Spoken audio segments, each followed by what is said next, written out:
থেকে 3% অথবা 5% লোক বিমার আওতায় আছে। কেন? কারণ প্রথম যখন বিমাটা বাংলাদেশে স্বাধীনতার পরে চালু হয় তখন কিছু কোম্পানি তার এজেন্টরা এবং কোম্পানির সিস্টেম আপডেট না থাকার কারণে বিভিন্ন রকমের প্রতারণার আশ্রয় নেয়। এটা ম্যানেজমেন্ট থেকেও নেয়, এটা আবার এজেন্টরাও এটা করে। আপনি যদি কারো টাকা হাতে নেন, নিয়ে খরচ করে পেলেন, তাহলে কেউ জানবে না তো। পরে যখন টাকা তুলতে যাবে তখন বলবে যে না, আপনার টাকা তো জমা হয় নাই। এরকম ঘটনা ঘটছে না অনেক জায়গায়? কিন্তু সোনালীতে কি হয়, এটা ধরা পড়ে যায়। এখানে আমরা সর্বক্ষণিক কোম্পানি থেকে মনিটরিং টিম আছে, তারা কাস্টমার সার্ভিস থেকে প্রথমেই কাস্টমার সাথে পরিচয় হয়। বাংলাদেশে কোনো কোম্পানি কাস্টমারের ইন্টারভিউ ছাড়া পলিসি ওপেন করে না, কাস্টমারের ইন্টারভিউ ছাড়াই পলিসি ওপেন করে। কিন্তু সোনালী কি করে, একমাত্র ইন্টারভিউ ছাড়া পলিসি ওপেন করে না। কারণ আপনারা যারা পলিসি করছেন তারা কি সবাই ইন্টারভিউ হয়েছে না? এখানে ডকুমেন্ট 100% হয়েছে না? এইটা হলো আমাদের সোনালীর সবচেয়ে বড় প্রথম জিনিস। এইটা আমরা এখানে আসছি, এখন আমি ডিমড হয়ে গেছি। বাংলাদেশে কোনো কোম্পানি আপনাকে হুট করে এফএ বানায় ফেলবে। আপনাকে অনেক সময় আপনি যখন ভালো কোয়ালিটি, যেমন উবাইদুর মডেলের মতো বলেন, আর সজীব সাহেবের মতো বলেন, অথবা রফিক সাহেবের মতো বলেন, যে কোনো লোকে কিন্তু প্রথম আসলেই বলবে যে ভাই আপনি কি পদ চান। কি অনেক ইন্স্যুরেন্স কোম্পানি এটা বলে না, আগে পদ দিয়া দেয়, গাড়ি দিয়া দেয়, অফিস দিয়া দেয়, কিন্তু একটা সময় সে আর এটা চালাইতে পারে না, সে এটা ছেড়ে দেয়। কিন্তু সোনালী প্রমাণ করে, আগে তাকে প্রমাণ নেয় যে সে পারবে কিনা। সজীব সাহেব 1.5 বছর 1 বছর কাজ করার পরে, ওনার টিম নিয়ে কাজ করার পরে কিন্তু অফিসটা পেয়েছেন। কি ঠিক আছে কিনা বলেন? তাহলে এইভাবে কিন্তু আমরা প্রমাণ সাপেক্ষে আপনাকে আস্তে আস্তে প্রমোশন দেওয়া হয়, আস্তে আস্তে আপনাকে সবকিছু দেওয়া হয়। এখন আমাদের কথা হলো যে আমরা যারা এখানে আসছি, বাংলাদেশের মধ্যে অকাল মৃত্যুর পরিমাণটা বেশি, বাংলাদেশের মধ্যে অ্যাক্সিডেন্টের পরিমাণটা বেশি। একটা মানুষের উপর 5টা মানুষ ডিপেন্ডেন্ট থাকে। ওই দেশে কি ইন্স্যুরেন্সটা বেশি দরকার না? আমরা ধরেন, আমি যদি বলি আপনাদেরকে যে আমি যদি ব্যাংকে 1 কোটি টাকা ব্যাংকে রাখি, ধরেন আমি ব্যাংকে 1 কোটি টাকা রাখলাম, এটা শরিয়া মোতাবেক ব্যাংকে রাখলো মাসে কিন্তু 60-65 হাজার টাকা পাওয়া যাবে না? যারা ব্যাংকে আছেন তারা তো বলতে পারেন 60-65 হাজার টাকা পাওয়া যাবে। কিন্তু 1 কোটি টাকা দিয়ে আমরা অনেক সময় একটা ফ্ল্যাট কিনে ফেলি। কি কিনে ফেলি? ফ্ল্যাট কিনে ফেলি। তখন কি আমি 60-65 হাজার পাবো, নাকি 25-30 হাজার টাকা পাইতে পারি? বলেন তো। হ্যালো, 25-30 হাজার টাকা পাবো। তাইলে আমি বোকা নাকি যে আমি ফ্ল্যাট কিনতেছি কেন? কারণ এটা আমার ডিগনিটি, এটা আমার ফ্যামিলির অধিকার। মাথা খোঁজার ঠাঁই দরকার। এই জন্য আমরা কি করলাম, যে সব সময় প্রফিটের উপরে দেখি না, সব সময় লাভ একরকম চিন্তা করি না, যে ভাই কোনটাতে কি লাভ, এক একটার এক এক লাভ। তাহলে এখন আমি কেন 1 কোটি টাকা দিয়ে ফ্ল্যাট কিনলাম আর 1 কোটি টাকা ব্যাংকে রাখলাম না? ব্যাংকে রাখলে তো আমি 60-65 হাজার পাইলে 35 হাজার টাকা বাসা ভাড়া দিয়ে এমনি থাকতে পারতাম, আরো 25 হাজার টাকা পকেটে থাকতো না? তাহলে নেই কেন? কারণ এটা আমার ফ্যামিলির অধিকার, কারণ মাথা খোঁজার ঠাঁই দরকার। ঠিক ইন্স্যুরেন্সটা হলো এটা ফ্যামিলির একটা অধিকার। কি কথা ঠিক আছে কিনা বলেন? ইন্স্যুরেন্সটা কিন্তু আপনি ব্যাংকের সাথে তুলনা করার দরকার নাই, এটা কোনো জমির সাথে তুলনা করার দরকার নাই, এটা আপনার অন্য কিছুর সাথে তুলনা করার দরকার নাই। এটা হলো আপনার ফ্যামিলির অধিকার। এটা আমার শিক্ষা বীমা যেমন বাচ্চার অধিকার, একটা মানে লাইফ ইন্স্যুরেন্স একটা ফ্যামিলির অধিকার, আমার পেনশন বীমা আমার একটা বেঁচে থাকার ফিউচার একটা অধিকার। এই জন্য ইন্স্যুরেন্সটা আমরা একটু ফোর্স সেভিংস করি। দেখেন ব্যাংকে এটা কি, ধরেন আমার এই মাসে যে স্যালারি ঢুকছে, এই স্যালারিটা কিন্তু এখনো ব্যাংকে আছে না? এই স্যালারিটা আমার যখন প্রয়োজন হয় তখন তুলি, যখন প্রয়োজন হয় তখন জমা দেই। এখানে তোলা এবং জমা দেওয়া আমার এটা সিকিউরিটি মেনটেন করে, যে আমি টাকাটা যাতে বাসায় রাখলে চুরি হইতে পারে অথবা হাতছাড়া হইতে পারে, কিন্তু দেখা যায় কি অথবা রাস্তায় পকেটে রাখলে হাতছাড়া হইতে পারে, চুরি হইতে পারে, চিন্তা হইতে পারে। এই জন্য আমি কোথায় রাখছি? ব্যাংকে রাখছি। ব্যাংকের কাজ হলো আমার একটা সেভিংস অ্যাকাউন্ট মেনটেন করে এবং আমাকে লোন দেওয়া, আমাকে অন্যভাবে হেল্প করা। ব্যাংকের কাজ ব্যাংকের মতো। কিন্তু ইন্স্যুরেন্সের কাজটা কি? আমরা অনেক সময় ইন্স্যুরেন্স কাজটাই বুঝি না। ইন্স্যুরেন্স হলো ফ্যামিলির অধিকার। আপনাকে সরকার বলতেছে যে যেহেতু আমরা বাড়ি বাড়ি গিয়ে তার ফ্যামিলিকে সাপোর্ট দিতে পারবো না, তার ছেলে বড় হলে, মেয়ে বড় হলে তাকে বিয়ের অথবা তার ছেলে মেয়েকে উচ্চশিক্ষার সাপোর্ট দিতে পারবো না, বিদেশ যাওয়ার সাপোর্ট দিতে পারবো না, তাহলে আপনারা এক কাজ করেন, এখনই একটা ভালো বিনিয়োগ করেন, আমরা আপনাকে 3 বছরের মধ্যে ভাঙাইতে দিব না। এটা কিন্তু সোনালীর কথা না, এটা সরকারের কথা। সরকার কি বলছে? পলিসিটা ভাঙতে হবে। যদি কেউ ভাঙতে চায় কয় বছরের মধ্যে পরে ভাঙতে পারবে? এখন আমি চিন্তা করলাম যে এইটা করছে কেন, এটা কিন্তু সবাই এটা চিন্তা করে, ভাই ব্যাংকে তো আমি আজকে পলিসি করলে কালকেই ভাঙতে পারি, তাহলে ইন্স্যুরেন্স এটা কেন? কারণ সরকার এটা নিয়মই করছে, যেহেতু এটা আপনার ফ্যামিলির অধিকার। আপনি বিপদে পড়লে কি মাথা গোজা ঠাই সেল করে ফেলেন? এটা সেল করে ফেলেন? বা কখনো বিপদে পড়লে কি আপনি আইপিএস অথবা জেনারেটর সেল করে ফেলবেন? আপনি অন্য সহজ যেটা এটা সেল করবেন, কিন্তু যেগুলো প্রয়োজন, যেটা অধিকার, এটা কিন্তু আপনারা সেল করবেন না। ইন্স্যুরেন্সটা হলো এরকম একটা জিনিস, আপনারা কখনো এটাকে ব্যাংকের সাথে তুলনা করে এটা ভাঙার চেষ্টা করেন না।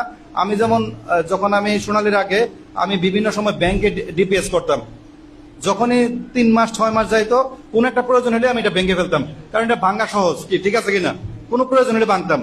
কিন্তু সোনালীতে আসার পরে আমি প্রায় 17টা পলিসি করি, 17টা পলিসি কিন্তু আমি একটাও ভাঙি নাই, কারণ 3 বছর চালানোর পরে এটা মনে হয়েছে যে না এটা আমার জীবনে একটা কাজে লাগবে। আল্লাহর রহমতে যতগুলা পলিসি ম্যাচিউর হয়েছে এটা দিয়ে একটা ফ্ল্যাট কিনে ফেলছি, কি ঠিক আছে কিনা।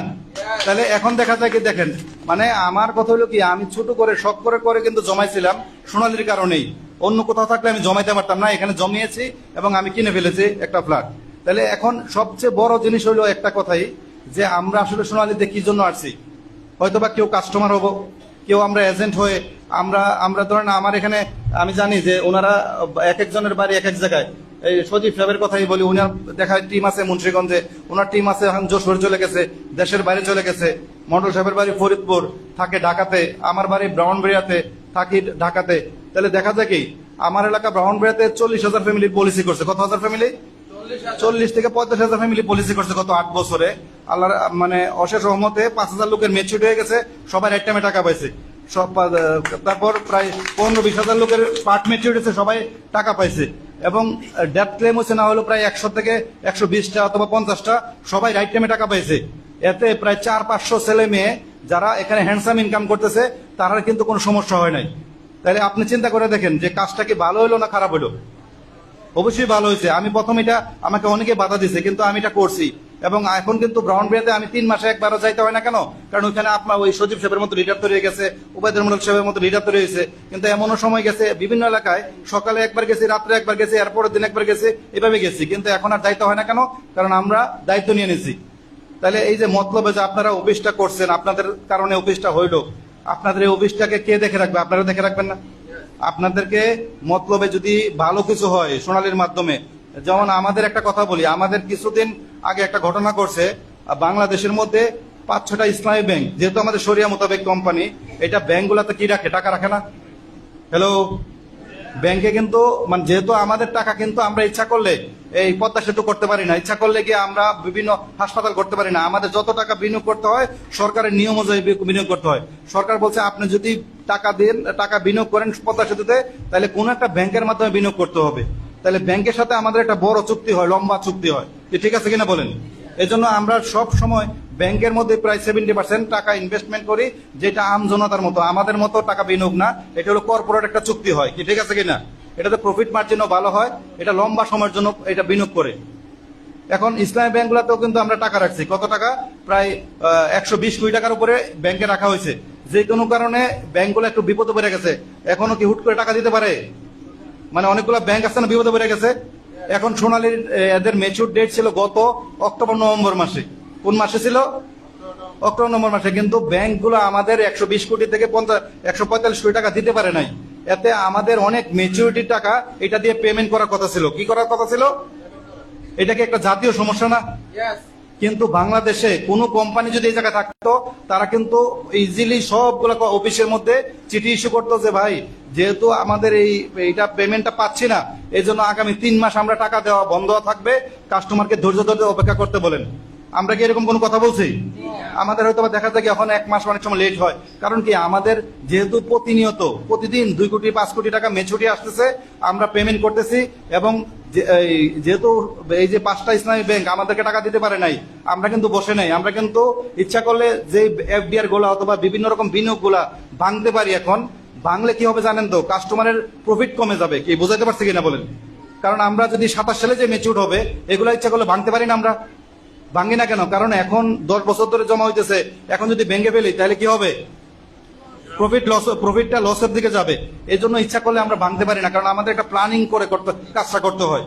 গত অক্টোবর-নভেম্বরে যেই 150 কোটি টাকা পেয়ে যে টাকাগুলো দেওয়ার কথা ছিল, এটা এখন আমরা বিভিন্ন জায়গা থেকে অন্য জায়গা থেকে সংগ্রহ করে করে আমরা কি করতেছি? এটা পেমেন্টটাকে ঠিক মতো রাখতেছি। এইটা হলো সোনালী। কারণ সোনালী একটা কাজই করে, সেটা হলো কমিটমেন্ট ঠিক রাখে। আপনাকে বুঝতে পারছেন কিনা বলেন? এইটা সমস্যাটা কি সবসময় চলবে নাকি এটা সাময়িক সমস্যা? এটা হলো সাময়িক। কারণ যে কোনো সময় দেখেন এই যে ব্যাংকগুলো যে টাকা দিতে পারতেছে না, ব্যাংকে কাস্টমার 1 কোটি টাকা রাখছে অথবা 100 কোটি টাকা রাখছে, সে 1 লাখ টাকাও পাচ্ছে না। অনেক ব্যাংকে আছেন এরকম, আপনাদের শুনেন তো নাকি, ফেসবুক দেখেন না সবাই, অথবা ব্যাংকে যাচ্ছেন যে বিভিন্ন ইসলামী ব্যাংকগুলোতে এরকম হচ্ছে। কেন হচ্ছে? কারণ যে কোনো কারণে তারা একটা ব্যাকওয়ার্ড সাইডে চলে গেছে। কি ঠিক আছে কিনা বলেন? এই জন্য আমি বলবো এই সমস্যাটা কিন্তু সাময়িক। বাংলাদেশ সরকার ব্যাংকগুলো যেরকম দায়িত্ব নিয়ে আছে, এরকম ইন্স্যুরেন্স কোম্পানিগুলো সরকারের আন্ডারে, এটা কিন্তু কখনো বন্ধ হয় না। কি হয় না? হ্যালো, ব্যাংক এবং ইন্স্যুরেন্স কোম্পানি সরকার কিন্তু সহসা বন্ধ করতে চায় না। কারণ সারা পৃথিবীর মধ্যে সরকারের ইমেজ সংকট হয়ে যাবে যদি একটা ব্যাংক বন্ধ হয়ে যায়, একটা ইন্স্যুরেন্স কোম্পানি বন্ধ হয়ে যায়। কি কথা ঠিক আছে কিনা বলেন? এই জন্য আপনাদেরকে বলবো যে ধৈর্য ধরবেন, আপনারা কখনো হতাশ হয়ে যান না। কারণ সোনালী কখনো টাকা দেওয়া বন্ধ করে না। সোনালী কোনো সমস্যার সমাধানের বিপক্ষে থাকে না, সবসময় সমাধানের পক্ষে থাকে। এই জন্য সবসময় আপনারা কি করবেন, অফিসের মধ্যে আসা যাওয়া করবেন। সবসময় ঢাকাতে আমাদের হেড অফিস মালিবাগ চৌধুরীপাড়া, এবং আমাদের আরো অনেক বাংলাদেশে প্রায় 250 অফিস আছে। আপনারা মতলব উত্তর দক্ষিণ বলেন অথবা চাঁদপুর বলেন অথবা গরিপুর, দাউদকান্দি, সব জায়গায় আমাদের অফিস আছে। আপনারা হেড অফিসে আপনাদের দাওয়াত রইল। যারা যান নাই অবশ্যই অফিসে আসবেন, আমাদের সাথে দেখা করা যাবেন। যেহেতু আপনারা অনেক সময় লম্বা সময়ের জন্য পলিসি করেন। দেখেন, আমি একজন এজেন্ট অথবা উনি একজন এজেন্ট, আমি 1 বছর কাজ করে চলে যেতে পারতাম 100 লোকের পলিসি করে। উনি 180টা পলিসি করছে না? প্রথম বছরে, কত বছরে, 1 বছরে উনি কয়টা পলিসি করছে? 180টা পলিসি। করোনার মধ্যেই 180টা পলিসি করছে। আচ্ছা, হঠাৎ করে মনে হইলো যে না, ওনার গার্মেন্টসের ব্যবসা ভালো চলতেছে, উনি সোনালী ভালো লাগতেছে না, উনি চলে গেছে। তাহলে 180টা লোক কি পলিসি বন্ধ করে দেবে? কারণ সোনালী তার সাথে যোগাযোগ রাখবে। উনি চলে গেলেও কিন্তু কাস্টমার কিন্তু 10 বছরের জন্য পলিসি করছে, যে কিন্তু যাবে না। কি কথা ঠিক আছে কিনা বলেন? এই জন্য আমি বলি, সোনালীতে যারা এজেন্ট হয়, পলিসি হোল্ডার হয়, এটা কাস্টমার হিসাবে আপনাদের যোগাযোগ কিন্তু কোম্পানি থেকে করবেই। তাহলে কথা কি বুঝতে পারছেন কিনা বলেন? সবাই ক্লিয়ারলি বুঝাবেন। কখনো কাস্টমারকে বলবেন না যে ভাই টাকাটা দেন, আমি জমা দিয়ে দেই। কারণ আপনারা যারা বিকাশে, নগদে অথবা যে কোনো ভাবে 17টা গেটওয়ে আছে আপনাদের মোবাইলের মধ্যে, আপনি যে কোনো সময় 24 ঘন্টায় সারা পৃথিবী থেকে আপনি কিন্তু অনলাইনে পেমেন্ট করতে পারেন কিনা বলেন তো? এইটা পারা যায়, এটা শিখে ফেলবেন। যেমন আমরা কিন্তু আগে জানতাম না কিভাবে মোবাইলে বিকাশ করতে হয়, কিভাবে মানে মোবাইলে রিচার্জ করতে হয়, এগুলো কি জানতাম? কিভাবে ফেসবুক ওপেন করতে হয়, এটা কি জানতাম? কিছুই জানতাম না। কিন্তু আমরা শিখতে শিখতে জেনে গেছি। কি ঠিক আছে কিনা বলেন? প্রতিটা ঘরেই কিন্তু একটা রিক্সাওয়ালার বাসায় কিন্তু ওই ফ্যামিলিতে একজন ইন্টারনেট ইউজ করে। এজন্য আপনারা যাকে পলিসি করাবেন, আপনি কখনো কালেক্টর সেজে যাবেন না। কি সাজবেন না? হ্যালো, আপনারা কি সাজবেন না? কালেক্টরটা খুব খারাপ জিনিস। আপনি কি বাড়ি বাড়ি গিয়া কিস্তি আনার জন্য সোনালীতে আসছেন? আমার সাথে এটা যায় না। আমি কখনো বাড়ি বাড়ি গিয়ে কিস্তি আনি না। আমি তাকে শিখিয়ে দেই। আমি 10 বার গেছি তার বাসায় যে ভাই আপনি মোবাইলটা বের করেন, আপনাকে বিকাশে কিভাবে পেমেন্ট করতে হয় অথবা নগদে কিভাবে পেমেন্টটা করতে হয়। যেহেতু সবচেয়ে সহজ নগদ এবং বিকাশ, ব্যাংকের সিস্টেম আছে, সব সিস্টেমই আছে, সবচেয়ে সহজ নগদ আর বিকাশ, এটা সবাই জানে। আমি তাকে জোর করে শিখাই দিয়ে আসি। এই জন্য সে আমার প্রতি কিন্তু কোনো সময় কি হয় না, প্রথম বিরক্ত হয়, বলে যে ভাই আমি তো অভ্যস্ত না, আমার কাছ থেকে মানুষ এসে কিস্তি নেয়, আমি কিস্তি দিয়ে অভ্যাস। এটা অবহেলা করে কিস্তিটা সে দেয় না অথবা মানুষের হাতে ধরায় দেয়। তাহলে আপনারা যেটা করবেন, কোনো এজেন্টকে হাতে টাকা না দিয়ে বলবেন যে ভাই আমার সামনে বিকাশের টাকাটা আমার এখানে আছে, তুমি পেমেন্ট করে দাও অথবা আমাকে দেখাও কিভাবে পেমেন্ট করতে হয়। এটা কি ভালো হবে না? তাইলে আপনার উপরে কোনো দায়বদ্ধতা আসবে না। কারণ সোনালীতে টাকা জমা হলে সোনালী আপনার টাকা ফেরত দিবে। যদি কোনো কারণে এজেন্টের কাছে টাকা যায় আর এজেন্ট কোনো কারণে রাইট টাইমে জমা দিতে পারলো না, এর ভিতরে একটা দুর্ঘটনা ঘটে গেল, তাইলে কোম্পানিকে টাকা দিবে? যেমন আমাদের এখানে অনেক সময় হয় যে অনেকে অনেক বড় রকমের রোগ শোক মানে ইন্স্যুরেন্সটা আসলে কখন করতে হয় এটা কি জানেন আপনারা? সুস্থ অবস্থায় যখন আপনি ভালো আছেন। আপনি 120 বছর বয়স যদি আল্লাহ বাঁচায় রাখে তাহলে ফ্ল্যাট কিনতে পারবেন। 100 বছর বয়সে ব্যাংকে এফডিআর করতে পারবেন। এটা কোনো বাধা নাই। আপনি শেয়ার মার্কেটে টাকা রাখতে পারবেন 80 বছর বয়সে, এটা কোনো বাধা নাই। কিন্তু ইন্স্যুরেন্সটা করতে হয় কোন বয়সে? একটা লিমিট। আপনি যখন সুস্থ আছেন, ভালো আছেন, খুব ফুরফুরা আছেন, তখন আপনি এটা করবেন। কারণ ইন্স্যুরেন্সটা করতে হয় সুস্থ অবস্থায়। যখন আপনার প্রয়োজন হবে তখন কিন্তু আর ইন্স্যুরেন্সটা করতে পারবেন না। কারণ আপনার প্রয়োজন হয় কখন? যখন আপনি অসুস্থ হয়ে যান। কি ঠিক আছে কিনা বলেন? আপনি যখন আল্লাহ না করুক পৃথিবী থেকে না থাকেন, তখন আর ইন্স্যুরেন্স করা যাবে তখন আপনার নামে? তাহলে ইন্স্যুরেন্সটা করতে হয় কখন? যখন আপনি সুস্থ আছেন, ভালো আছেন। কিন্তু আমরা অনেক সময় দেখা থাকি তথ্য গোপন করে অনেক সময় পলিসি জমা দেই। ধরুন আমি একটা ঘটনা আমার একটা ঘটছে আশেপাশে কোন এলাকায় যেন না, লক্ষ্মীপুরে। আমি এক এলাকায় গেছি, বলে ভাই আমরা তো ভাবছিলাম সোনালী অনেক ভালো, কিন্তু এখানে এমন একটা ঘটনা করছে এক লোক তো ইয়া পায় নাই, ক্লেম পায় নাই। আমি বলছি কেন ক্লেম পায় নাই? পরে গিয়ে দেখি ওনার 2টা কিডনি নষ্ট ছিল। কি ছিল? যখন পলিসি করে তখন কি নষ্ট ছিল? 2টা কিডনি নষ্ট ছিল। বলে সে 1 বছর 2 মাস টাকা জমা দেওয়ার পরে সে মারা গেছে। তা আমি বলছি যে 1 বছর 2 মাস টাকা জমা দিল, কিন্তু এটা তো সুস্থ লোক ইন্স্যুরেন্সটা করতে হয়। এখন যে ওনার 2টা কিডনি নষ্ট, এটা তো বাংলাদেশ সরকার থেকে বলা আছে সুস্থ লোকে ক্লেম পাবে। যদি সুস্থ লোক ক্লেম না, যারা সুস্থ অবস্থায় পলিসি করবে তারাই ক্লেম পাবে। যদি কোনো কারণে খুব কঠিন রোগ হয়, হার্টে রিং পরানো থাকে অথবা ক্যান্সার থাকে, কিন্তু গোপন রাখলো, কি কথা বুঝতে পারছেন কিনা, তাহলে কি সে ক্লেম পাবে? এটা সরকার থেকে নিষেধ আছে। যদি আমরা ধরেন ওনাকে ভালোবাসি, ওনাকে দিয়ে দিলাম ক্লেমটা, এটা জানলে সরকার কিন্তু আমাদের লাইসেন্স বাতিল করে দেবে। কারণ এটা সারা পৃথিবীর মধ্যে সিস্টেম যে ভাই এই ক্লেমটা দিতে হবে কাকে? যারা সুন্দরভাবে সব তথ্য ঠিক রেখে পলিসিটা করছে। ঠিক আছে কিনা বলেন? আমার কথা হলো, আমরা যারা পলিসি করছি সবাইকে মারা যাওয়ার জন্য পলিসি করছি? আমি আমার ছেলে মেয়ের জন্য কেন করছি? শিক্ষা বিমাটা কেন করছি? কারণ আমি ভালো আছি, তারাও ভালো আছে। এখন 10 বছর পরে কি অবস্থা হবে আমি তো জানি না। 10 বছর পরে আমার ছেলে মেয়ে বড় হবে, তাদেরকে বিদেশ যদি যাইতে চায় যাবে, অথবা দেশে যদি কোনো ভালো ইউনিভার্সিটিতে ভর্তি হতে চায় হবে, অথবা তার বিয়ের জন্য লাগতে পারে না? তখন আমার কাছে ক্যাশ টাকা নাও থাকতে পারে, হয়তো আমি প্রফিট সহ যে টাকাটা পাবো তাকে আমি এটা কাজে লাগাইতে পারি, কি লাগাইতে পারি কিনা, এই জন্য আমি এটা করছি। কিন্তু এটা ব্যাংকের থেকে যে কোনো কিছুর থেকে একটা সুবিধা দিয়ে দিচ্ছে এক্সট্রা, সেটা হলো কি, যদি কোনো কারণে আপনার চোখটা বন্ধ হয় অথবা আপনি প্যারালাইজড হন, তাহলে সরকার থেকে মানে সোনালী থেকে আপনাকে কি করবে? একটা শিক্ষাবৃত্তি দিবে আমার ফ্যামিলিকে, বাচ্চাকে। কার অ্যাকাউন্টে দিবে? বাচ্চার অ্যাকাউন্টে দিবে। কি কথা ঠিক আছে কিনা বলেন? আমি যদি ফ্ল্যাট কিনে যাই অথবা ব্যাংকে এফডিআরও করি, এটা কিন্তু বেহাত হইতে পারে না? বেহাত হইতে পারে কিনা বলেন? কিন্তু ইন্স্যুরেন্সটা কিন্তু বাচ্চার হাতে প্রতি মাসে মাসে বাচ্চার অ্যাকাউন্টে দিবে। বুঝতে পারছি? এবং বাবা যে টাকাটা জমা দিত এই টাকাটা, অথবা মা যে টাকাটা জমা দিত, মানে গার্জিয়ান যে টাকাটা জমা দিত, এই টাকাটা আবার কোম্পানি তার নামে দিয়ে যাবে। মেয়াদের পরে আবার বাবা যে টাকাটা, মা যে টাকাটা পাইতো, গার্জিয়ান যে টাকাটা পাইতো, এই টাকাটা তার বাচ্চাকে হাতে দিবে। তাহলে এটা কি মানে সিস্টেমটা কি ভালো না খারাপ বলেন তো? তাহলে দেখেন প্রতিটা প্রোডাক্ট, এই যে দেনমোহরের কথা বললো, এই যে মানে বিভিন্ন মানে হজ বিমার কথা বললো, আমি অনেক হুজুরকে জিজ্ঞেস করি, আমাদের এই ইয়ার মতো মাহবুব ভাইয়ের মতো, কাজী সাহেবের মতো, আমি অনেকে জিজ্ঞেস করি ভাই আপনি কি হজে যাবেন না, অথবা আপনি যে একজন টিচারকে জিজ্ঞেস করি, কোন একটা স্কুলের টিচারকে জিজ্ঞেস করি ভাই আপনি কি হজে যাবেন না? বলে হ্যাঁ ভাই নিয়ত আছে, আজ থেকে 10 বছর পরে যখন চাকরি শেষ হবে, অথবা একটু একটু টাকা জমিয়ে, অথবা উত্তরের জমিটা বিক্রি করে দিয়ে এক সময় যাব। তাহলে আমি বলছি আপনি কি গাছ লাগাইছেন? মানে আপনি কি টাকা জমানো শুরু করছেন? বলে না, টাকা জমানো শুরু করে নাই।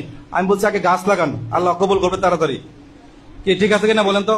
আমি যদি এখন প্রতি মাসে 2000 টাকা করে হজ বিমাটা করি, এটা 10 বছর পরে প্রফিট সহ ভালো একটা টাকা জমা হবে না? হবে কিনা? আল্লাহ না করুক, এর ভিতরে যদি কোনো খারাপ কিছু হয়, তাহলে আপনার কি আল্লাহ হজ কবুল করতে পারে না? তাহলে প্রতিটা প্রোডাক্টে কিন্তু নির্বেশ প্রোডাক্ট। কথা কি বুঝতে পারছে কিনা বলেন? আপনারা যদি বুঝেন তাহলে অনেক ভালো জিনিস, আর না বুঝতে অনেক কিছুর সাথে মিলাই ফেলতে পারেন। কি ঠিক আছে কিনা বলেন? এই জন্য আপনারা ভালো করে বুঝেন। এখানে যদি বুঝতে না পারেন ঢাকা অফিসে আসেন, যেহেতু এটা লাইফ টাইম ক্যারিয়ার। আমি 8 বছর এখানে আসছি সোনালীতে। আমি